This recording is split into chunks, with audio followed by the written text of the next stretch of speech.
Un saludo para todos nuestros hermanos de Templo Belén, nuestra casa de pan. Hoy una vez más nos encontramos en este espacio para reunirnos alrededor de la palabra del Señor, para estar juntos, recibiendo de parte de Él el mensaje que oportunamente tiene para nuestras vidas. Gracias por estar con nosotros, gracias por asistir a una de nuestras iglesias, o si eres asistente a otra iglesia, es importante que te reúnas personalmente allí en los lugares dispuestos para estar con los demás hermanos, donde nos podemos ver y abrazar. Por este medio es importante, es un recurso que le agradecemos a Dios, pero ustedes no pueden ser vistos por otros hermanos, yo tampoco les puedo ver. Obviamente es importante que aprovechemos todas estas formas. Y a propósito, un saludo a todos aquellos que están lejos, en otros países, en otros lugares de nuestro querido territorio colombiano, por el cual oramos, le agradecemos al Señor y también intercedemos para que las cosas marchen de mejor manera. Queremos estar agradecidos con el Señor como siempre. ¿Qué cosas han pasado buenas en tu vida en estos días? Agradeces al Señor por tu familia, por los que están alrededor, por las cosas que el Señor ha permitido que sucedan en tu vida, que el Espíritu Santo te está guiando, te está orientando. Aquellos que apenas están conociendo, empiezan a experimentar el amor de Dios de manera más cercana, pues también hay mucho por qué agradecer. ¿Por qué no lo hacemos? Y en la medida que agradecemos y reconocemos a nuestro Señor, yo sé que Él va a hacer los suficientes milagros que nosotros necesitamos. Va a impartir de su Santo Espíritu para que seamos mejores administradores y seamos conscientes de cómo vivir la vida cristiana. Así que oremos y dispongámonos en agradecimiento. Padre Santo, gracias por este tiempo. Gracias por cada creyente, gracias por cada experiencia, gracias por la salvación, gracias porque eres un Dios bueno y misericordioso. Gracias porque en medio de un mundo malo tú nos acompañas. En el mundo hay aflicción, pero tú estás con nosotros porque has vencido. Has vencido por tu Hijo Jesucristo, con tu Hijo Jesucristo, y por Él todos nosotros somos más que vencedores. Gracias por tu palabra, por tu Santo Espíritu. Gracias por nuestros hermanos, gracias por nuestra familia. Gracias, Señor. Gracias porque has sido bueno y tu misericordia es para siempre, Señor. Y en la medida que somos conscientes, te adoramos y te reconocemos, te agradecemos, porque yo sé que en este momento estás haciendo milagros en aquel que está enfermo, en aquel que tiene problemas emocionales, en aquel que necesita una respuesta para tomar decisiones, en aquel que está confundido. Padre, obra en el nombre de Cristo Jesús. Creemos que eres el mismo ayer y hoy por los siglos. Oramos por aquellos que están en una inquietud incesante debido a una enfermedad que no pueden controlar, Señor. Padre, haz milagros, glorifícate. Apelamos a tu misericordia. Tú eres un Dios soberano. Haces tu voluntad. Pero entre eso que es tu voluntad, preciosa voluntad, Señor, también está que como hijos podamos clamar para que intervengas en aquellas áreas de necesidad. Así que te agradecemos, oh Dios, en Cristo Jesús. Amén. Muy bien, queremos compartir una noticia triste que ocurrió en estos días y la compartimos para ser conscientes de lo que pasa en este mundo y a la vez hacer una oración de intercesión en el campo que nos importa tanto a nosotros, Templo Belén, nuestra casa de pan, la obra misionera. En el país de Haití, 2 misioneros y uno que también trabajaba con estos misioneros, pero creo que ya nativo, fueron muertos. Hubo un robo, unas pandillas o una pandilla llegaron y les dispararon y murieron tristemente. Los cuerpos de esta pareja joven de misioneros que eran norteamericanos fueron devueltos este viernes a sus familias en Missouri. Natalie Lloyd tenía 21 años, muy joven, y David Lloyd, 23 años. Esta joven pareja amaba tanto el país de Haití. He podido ver fotos de cómo rodeaban los niños a esta pareja, las personas nativas. Pero también hablamos de Judith Montis, director de la misión allí local donde él estaba. También fue muerto. Tenía 47 años, le sobrevive su esposa, 2 hijos de 2 y 6 años y un hermano que estaba presente en la noche que ocurrieron los hechos esta semana. Oramos al Señor, oramos por Haití. Es un país que está sufriendo mucho y que de pronto entre tantas noticias y tantas páginas que se utilizan para otros eventos que tristemente a veces también son manejados como información para ser manipulados y poder generar ventajas en los personajes de este mundo que a todo momento les interesa nutrirse de las noticias para manejar y ganar opinión. Nosotros intercedemos espiritualmente y vamos a orar por Haití, como seguimos orando por Tierra Santa, seguimos orando por este lugar allí, Rusia, Ucrania, Bielorrusia, lo que está pasando en África, Sudán, por ejemplo.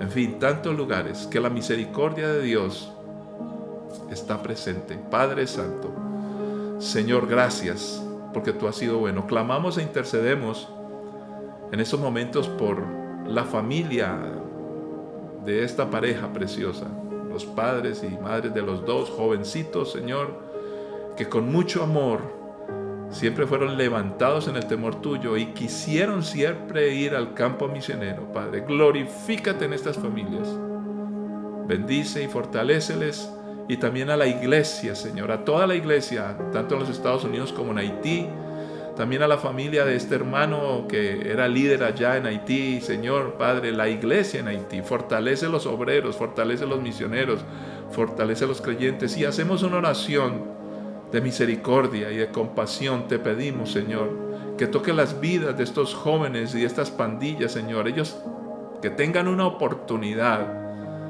a pesar de haber derramado sangre, Señor, que precisamente todo este evento de una u otra manera redunde para que estos muchachos, muchachas, estas personas de estos sitios, Señor, sean tocados por el poderoso Evangelio con tu Santo Espíritu. Clamamos e intercedemos porque en muchos lugares, lo mismo en Tierra Santa, Ucrania, Rusia, Sudán, África, otros tantos lugares, Afganistán, Pakistán, Señor, donde hay circunstancias, situaciones difíciles, Padre, fortalece a la iglesia, fortalece a los locales, fortalece a las personas. Ten misericordia, Dios. Clamamos y pedimos, porque es nuestro deber. Queremos interceder intensamente, oh Dios, para que el Evangelio pueda llegar a cada pueblo no alcanzado, que pudieran cesar todos estos eventos trágicos en Cristo Jesús. Amén.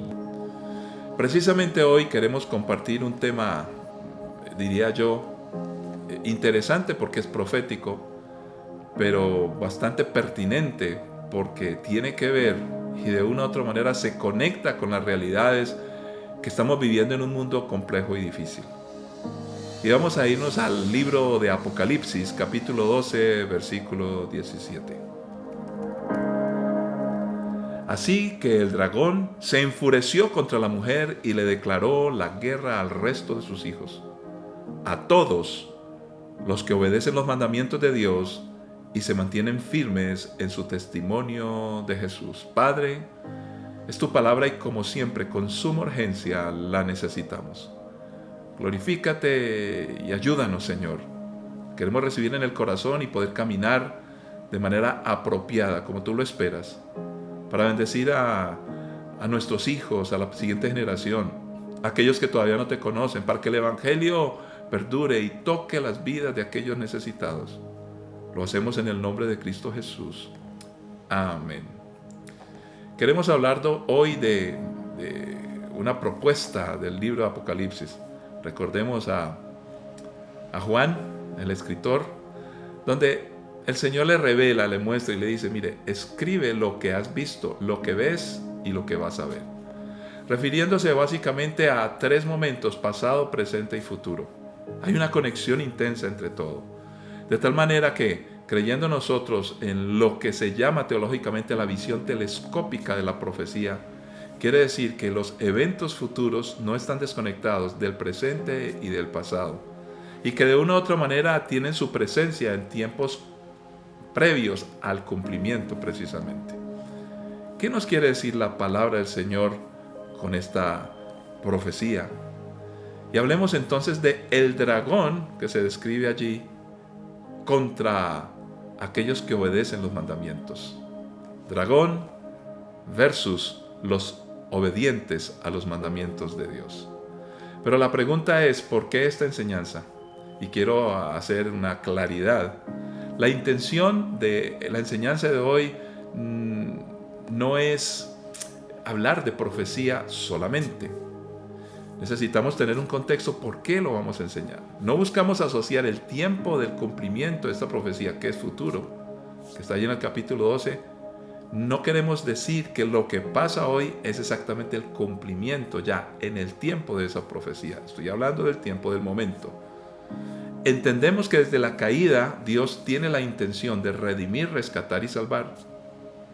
Pero también estamos seguros que desde esa misma caída, por causa del enemigo, pero que el hombre aceptó y cayó en la trampa, el enemigo ha tratado de impedir la redención propuesta por Dios desde esa época hasta hoy.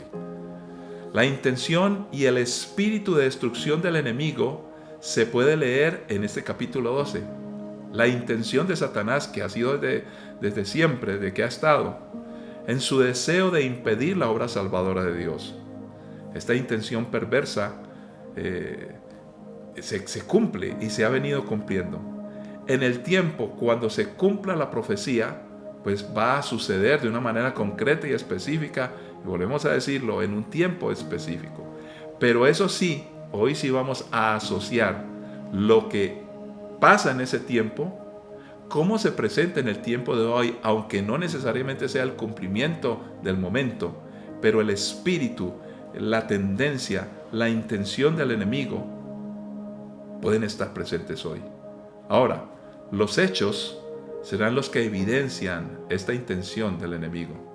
No queremos forzar a una interpretación equivocada del texto, pero cuando leamos un poco más y analicemos lo que pasa hoy, vamos a comprender si ese espíritu de destrucción presentado en la profecía hacia el futuro ya está caminando o ha venido caminando.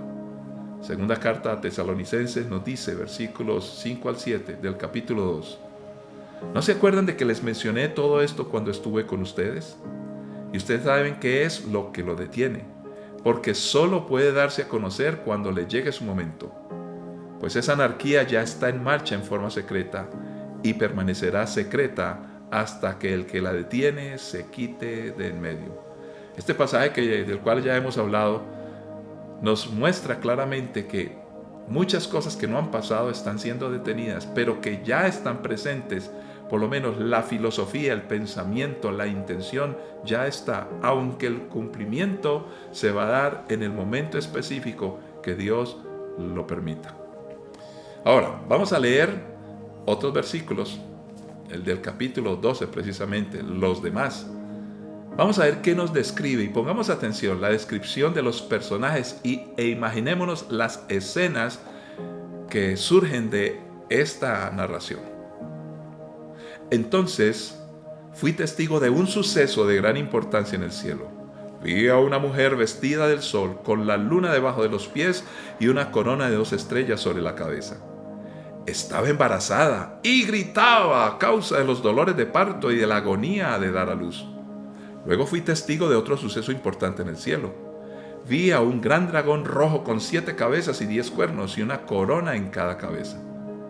Con la cola arrastró la tercera parte de las estrellas en el cielo y las arrojó a la tierra. Cuando la mujer estaba a punto de dar a luz, el dragón se paró delante de ella, listo para devorar al bebé en cuanto naciera. Ella dio a luz a un hijo que gobernaría todas las naciones con vara de hierro. Al dragón le arrebataron el hijo y lo llevaron hasta Dios y su trono. Y la mujer huyó al desierto, donde Dios había preparado un lugar para que la cuidaran durante 1260 días. Entonces hubo guerra en el cielo. Miguel y sus ángeles lucharon contra el dragón y sus ángeles. El dragón perdió la batalla y él y sus ángeles fueron expulsados del cielo. Este gran dragón, la serpiente antigua llamada Diablo o Satanás, el que engaña al mundo entero, fue lanzado a la tierra junto con todos sus ángeles. Luego oí una fuerte voz que resonaba por todo el cielo. Por fin han llegado la salvación y el poder, el reino de nuestro Dios y la autoridad de su Cristo. Pues el acusador de nuestros hermanos, el que los acusa delante de nuestro Dios día y noche, ha sido lanzado a la tierra. ellos lo han vencido por medio de la sangre del Cordero y por el testimonio que dieron, y no amaron tanto la vida como para tenerle miedo a la muerte. Por lo tanto, alégrense, oh cielos, y alégrense ustedes los que viven en los cielos. Pero el terror vendrá sobre la tierra y el mar, pues el diablo ha descendido a ustedes con gran furia, porque sabe que le queda poco tiempo. Cuando el dragón se dio cuenta de que había sido lanzado a la tierra, persiguió a la mujer que había dado a luz al hijo varón. Pero a ella se le dieron 2 alas como las de una gran águila para que pudiera volar al lugar que se había preparado para ella en el desierto. Allí sería cuidada y protegida, lejos del dragón durante un tiempo, tiempos y la mitad de un tiempo. Luego el dragón trató de ahogar a la mujer con un torrente de agua que salía de su boca. Pero entonces la tierra ayudó a la mujer y abrió la boca y tragó el río que brotaba de la boca del dragón. Así que el dragón se enfureció contra la mujer y le declaró la guerra al resto de sus hijos, a todos los que obedecen los mandamientos de Dios y se mantienen firmes en su testimonio de Jesús. Entonces el dragón se plantó a la orilla junto al mar. Precisamente en mi tiempo a solas con Dios, esta semana tuve la oportunidad de hacer el devocional con este pasaje. Pero luego que lo termino, el Señor me habla y me dice, mira, este pasaje tiene que ser escuchado por la iglesia.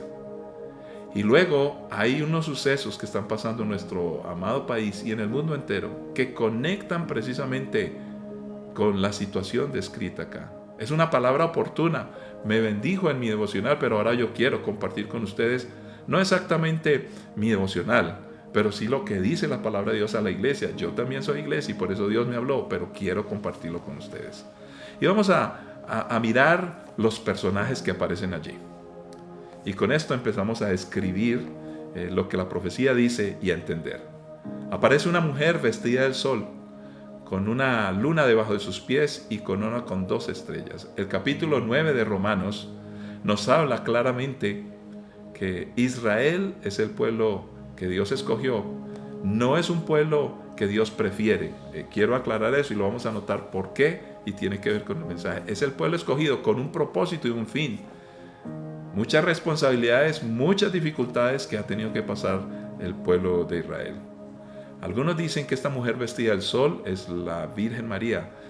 Podría tener relación con ella, pero cuando aparecen las 2 estrellas, y recordemos también cómo José tuvo unos sueños interesantes cuando Dios le permitió llegar a Egipto con un propósito. Allí donde estos sueños, cuando tuvo las estrellas y todo esto, y sus hermanos, sus 12 hermanos, bueno, él estaba incluido allí con ellos. Pero, ¿por qué aparece esto? Entonces, definitivamente, esta mujer es Israel. Aparece también una mujer, esta misma mujer, con una criatura en su vientre. Y aquí empezamos a pensar en que ella le da vida a alguien que va a nacer. Jesús nació de una virgen, nos lo dice el Evangelio de Lucas 1, 26 al 33. Encontramos un dragón rojo que se asocia directamente con Satanás. Pero también aparece el hijo nacido, que siendo nacido de esta mujer, va a reinar con vara de hierro. ¿Quién es el que va a gobernar con vara de hierro? Ahí estamos pensando. También aparece un Dios que cuida y protege a esta mujer llevándola al desierto. Aparecen luego Miguel y sus ángeles en representación de Dios peleando contra el dragón y sus ángeles. También tenemos que destacar entre los personajes al dragón descrito como el engañador del mundo entero. Y empezamos a pensar que hay todo un sistema detrás de todo. Pero aparecen unos hermanos. ¿Y estos hermanos quiénes son? Y aparecen en condición de acusados. Para poder redondear esta enseñanza que es sencilla, tenemos que entender los personajes que aparecen en unas escenas. Imaginémonos las escenas. La mujer vestida del sol, con la luna y las estrellas, con esa imponencia. Pero aparece el dragón queriendo devorar al hijo. Recordemos que esta forma de devorar al que nace, destruir al que va a nacer, no querer que nazca o que cuando nazca muera, ha estado presente desde mucho tiempo atrás. Aparece Moisés para recordar uno muy importante, pero luego que Moisés, muchos niños murieron porque el enemigo quería destruir al que podría ayudar a Israel. Dios tenía preparado a Moisés. Aparece en el Nuevo Testamento Herodes, queriendo destruir al niño que nace de la Virgen, Mateo 2, 13 al 20. Pero luego también imaginemos otra escena tremenda que está descrita en este pasaje. El acusador en el cielo, porque dice que va al cielo y está en el cielo, Satanás. Luego oí una voz fuerte que resonaba por todo el cielo: por fin han llegado la salvación, el poder, el reino de nuestro Dios, la autoridad de su Cristo, pues el acusador de nuestros hermanos, el que los acusa delante de nuestro Dios día y noche, ha sido lanzado a la tierra. Entonces en esta escena usted se imagina Satanás acusando de día y noche a los hermanos. ¿Quiénes pueden ser? Los que creemos en el Señor, que somos acusados para que el juez tenga que tomar un veredicto y destruirnos. Pero dice el pasaje que este acusador ha sido lanzado a la tierra. Ahora la pregunta es, ¿será que acaba su acusación o en la tierra aún sigue acusando? Sigamos imaginando un poco más.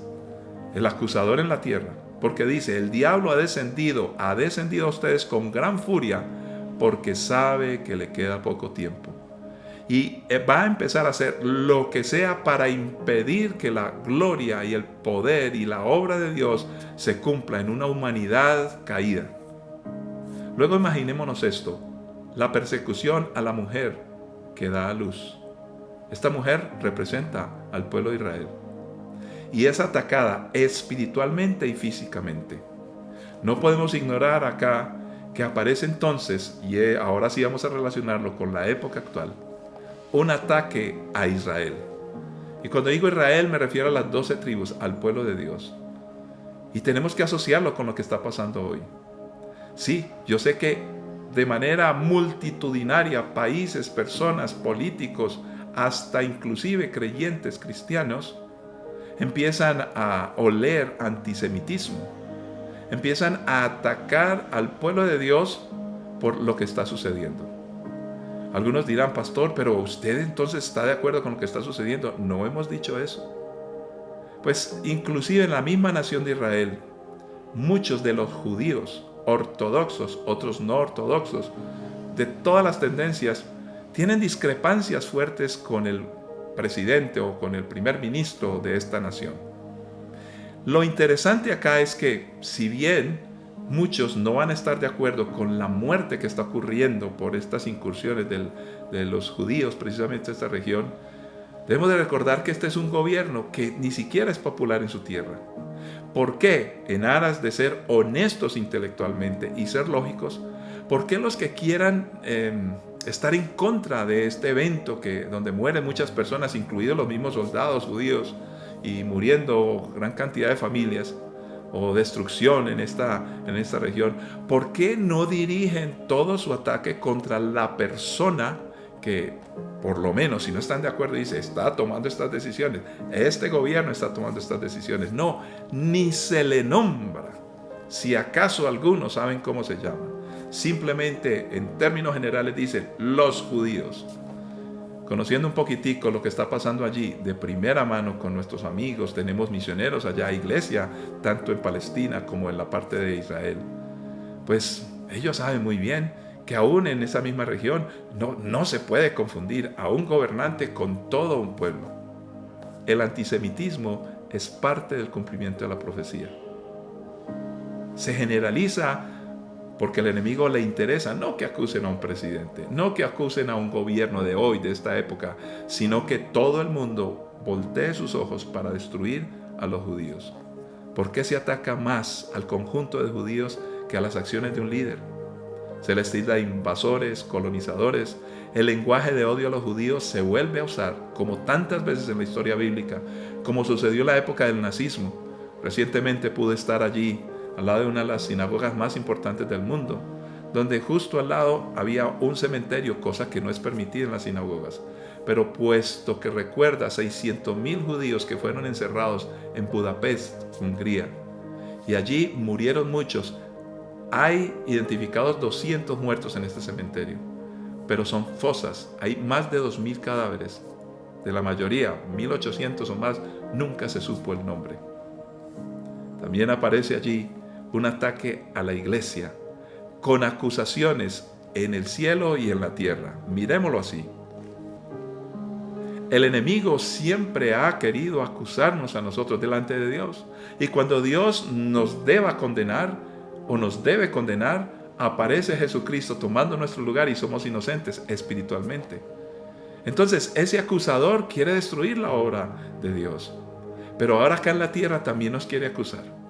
Y de pronto te va a acusar a ti y a mí de nuestros pecados pasados. Por eso en el nombre de Cristo Jesús somos libres. El que está en Cristo, nueva criatura es, las cosas viejas pasaron. Pero también va a utilizar otra estrategia. Atacar en esta última época, como bien lo está diciendo el pasaje, a todos los hermanos. Dice, el enemigo enojado va a querer destruir a toda la iglesia. Y se describe como aquellos que son testigos y que cumplen los mandamientos de Dios. Acusaciones en el cielo y en la tierra. Hablamos de xenofobia. Se nos acusa de xenófobos, que nosotros odiamos a los demás pueblos, pero resulta que nuestra iglesia quiere alcanzar a los pueblos más recónditos y más olvidados del planeta Tierra. Si hay alguien que ama a cualquier pueblo y nación, es la iglesia cristiana. ¿Y por qué entonces nos atacan así? Se habla de machismo. Y resulta y pasa que por Jesucristo y la obra de Jesucristo, hoy nosotros los hombres cristianos miramos a las mujeres como personas con igual dignidad e importancia como Dios nos creó. Nos acusan de odio, simplemente porque no estamos de acuerdo con muchas cosas que le están llamando como buenas y son malas. Nos acusan de homófobos, porque simplemente le hablamos a las personas de las convicciones que tenemos y les hacemos preguntas para que se cuestionen acerca de muchas cosas como todo el mundo lo puede hacer. Aún peor, en estos días en Colombia, con leyes que se quieren imponer, ya se insinúa que somos malos padres para orientar a los hijos. No tenemos la capacidad ni el conocimiento porque somos acusados de retrógrados, incapaces de educar. Y permítame de manera rápida, yo les leo un documento que en este momento existe en una propuesta de contrarrestar una ley que se quiere dar en Colombia llamada ECOSIEC. Permítame, yo leo unos apartes. ¿A qué se refiere esta ley? Pues obliga a la familia, si se aprueba, al Estado, los profesionales de la salud y a la sociedad a no controvertir la ideología de género no binaria en cualquiera de sus expresiones y especialmente a aceptar la transexualidad en un menor de edad, obligándolo no solo a la posible hormonización y las llamadas cirugías de cambio de sexo, sino a hacer las llamadas terapias afirmativas de la identidad sexual. Esto deja la puerta abierta a perder la patria potestad de un hijo. Deja la puerta abierta a que entidades sin ánimo de lucro con personería jurídica, iglesias, colegios, organizaciones, sean cerradas por mostrar otra visión sobre la identidad sexual distinta a la ideología de género que se imaginan algunos. Y la transexualidad. Cierra la puerta a aquellos que han hecho transiciones de género de tipo hormonal y quirúrgico a recibir ayuda cuando dicen me equivoqué y quiero revertir este proceso para hacer su transición.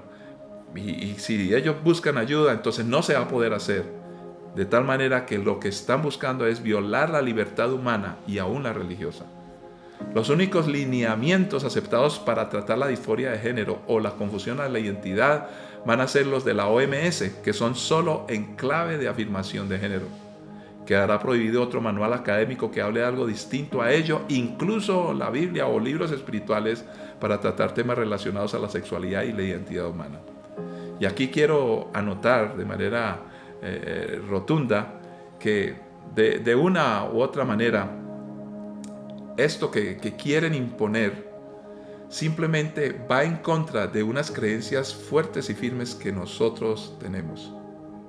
Y lo más impresionante es que en la misma ley que están proponiendo dice la única manera de hablar de ese tema será si es afirmativa. En otras palabras, si se permiten algunos consejos y alguna orientación, es la que afirme a las personas en lo que ellos quieren que se les afirme.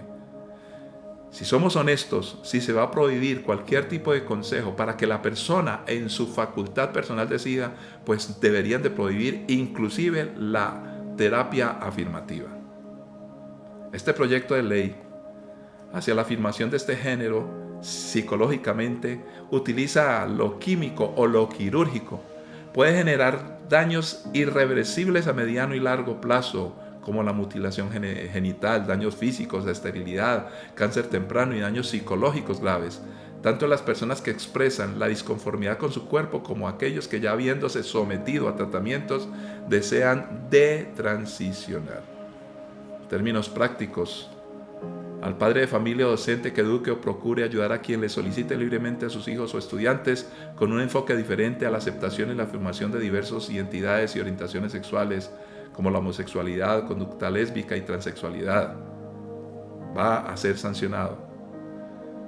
También penalizar al profesional en psicología, psiquiatría, medicina y ramas afinas cuyo objetivo de tratamiento sea diferente al enfoque afirmativo en los casos de disforia de género, abuso sexual con consecuencias de la identidad, bullying y confusión de identidad, limitando su autonomía profesional y bloqueando el camino a la ayuda que necesitan estas personas. También se va a sancionar a los padres o acudientes que no estén de acuerdo con la decisión que toman sus hijos frente a su identidad y su orientación sexual y quieran evitar para ello los tratamientos afirmativos que implican cambio en su vida social, terapia, armonización, bloqueadores de la pubertad y cirugía de cambio de sexo. Sancionar y penalizar al líder, pastor, sacerdote, consejero que promueve el diseño original o natural de los seres humanos o aquellas personas que voluntariamente se acercan a pedir asesoría y o ayuda espiritual. ¿Cómo se va a penalizar esto? A los profesionales de la salud, clínicas y organizaciones sin ánimo de lucro se les quitará la licencia. A cualquier ciudadano, padres, líderes religiosos, profesores, amigos, habrá cárcel y multa. Algunos argumentos importantes desde los expertos en el tema frente a lo pernicioso del enfoque afirmativo de la ideología de género. Si un profesional estuviera obligado a afirmar estos diagnósticos en vez de ser un diagnóstico a tratar, estaría esclavizando al niño, adolescente o joven y condenándolo de por vida a luchar con la disforia de género, la confusión en su identidad, el bullying o el abuso temprano, debido a los factores multicausales que producen estas dificultades. Habrá aumento en casos de suicidio en niños debido a que la terapia de afirmación no cura la disforia de género. Al afirmar al niño, especialmente en etapas tempranas de la vida, aumenta el riesgo de TDAH, trastornos cognitivos, de memoria, concentración y que pueden llevar a enfermedades aún mayores como depresión y ansiedad. Estaría privándolos de la libertad, a nosotros los creyentes, de la objeción de conciencia, de la libre expresión a aquellos que no están de acuerdo con ese tipo de terapias de afirmación y obligándonos a que solamente hay una manera de responder a esta necesidad. Por este momento tan importante, este ambiente en desarrollo y crecimiento de los menores de edad, existe un riesgo probado de aumento hasta de 4.000% cada año de los casos de disforia y confusión, la cual opera a manera de contagio social. El anhelo de ser aceptados por los pares y la influencia multiplicadora de las redes sociales son factores que se deben tener en cuenta. Los menores de edad no necesitan adoctrinamiento, sino protección, amor y afirmación en su desarrollo. Eso sí, es libre desarrollo de la personalidad. Por eso animamos a firmar un documento, todos los que seamos creyentes.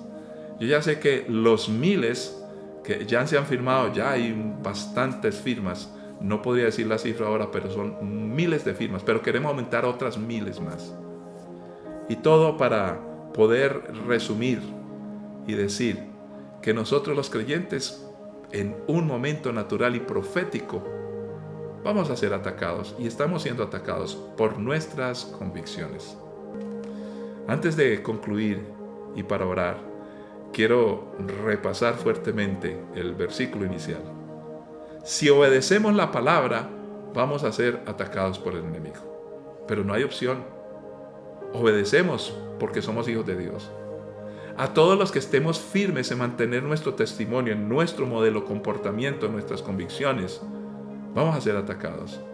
Y me impresiona poderosamente el último versículo del pasaje que leímos. Entonces el dragón se plantó a la orilla junto al mar. Allí plantado, no vamos a explicar qué lugar y por qué dice que es, y bueno, hay muchas explicaciones de este pasaje ya de manera escatológica, pero me hace recordar Génesis 4, 6, 7. donde Dios le pregunta a Adán: ¿por qué estás tan enojado?, preguntó el Señor a Caín. ¿Por qué te ves tan decaído? Serás aceptado si haces lo correcto, pero si te niegas a hacer lo correcto, entonces ten cuidado. El pecado está a la puerta, al acecho y ansioso por controlarte, pero tú debes dominarlo y ser su amo. Este consejo Dios le dio a Caín y no lo soportó, no lo aguantó. Nosotros no podemos ser los Caínes de esta época. El pecado está a la puerta y nosotros debemos de controlar y debemos de estar pendientes, porque al acecho vamos a ser o estamos siendo atacados. Me recuerda entonces la opción y la advertencia, primera carta de Pedro 5, 8, 9. Estén alerta, cuídense de su gran enemigo el diablo, porque anda al acecho como un león rugiente buscando a quien devorar. Manténganse firmes contra él y sean fuertes en su fe. Recuerden que sus hermanos en Cristo en todo el mundo también están pasando por el mismo sufrimiento. Nuestros hermanos, como dice el pasaje, en todo el mundo. Hermanos en Cristo, en aquel que nació de esta mujer, que viene de las 12 tribus de Israel precisamente. Por eso, la palabra nos recuerda en muchos pasajes, y este mismo: uno, estemos vigilantes. Y por eso muchas veces estaremos en el desierto, pero el desierto, aunque es difícil, también es lugar de protección. Debemos de seguir obedeciendo los mandamientos. Por ejemplo, obedecer el Shema, que dice: Dios es uno solo. Amarás al Señor tu Dios con todo tu corazón, toda tu fuerza, toda tu alma, toda tu mente. Y enseñarás estas palabras a los hijos de tus hijos, de día, de noche, al mediodía, a la entrada, a la salida, de viaje, escribirle en nuestra frente. En otras palabras, es nuestro deber mantener la patria potestad de nuestros hijos. No podemos renunciar ni debemos permitir que nada ni nadie, que el dragón no nos quite los hijos de nuestras manos.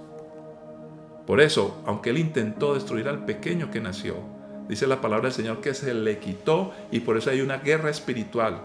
Miguel y sus ángeles peleando contra Satanás. Pero acá nosotros nos resistimos, porque dice la palabra que si somos testigos, Jesús nos va a acompañar todos los días hasta el fin del mundo. En el mundo tendréis aflicción, pero no debemos preocupar. Él ha vencido. Y ser testigos, ¿qué es? Llenar la tierra con el conocimiento del Evangelio. Extendernos como se le propuso a Adán y Eva. Multiplicarnos como creyentes. Ser voz profética que denuncie el pecado y anuncie las buenas nuevas. ¿Estás dispuesto?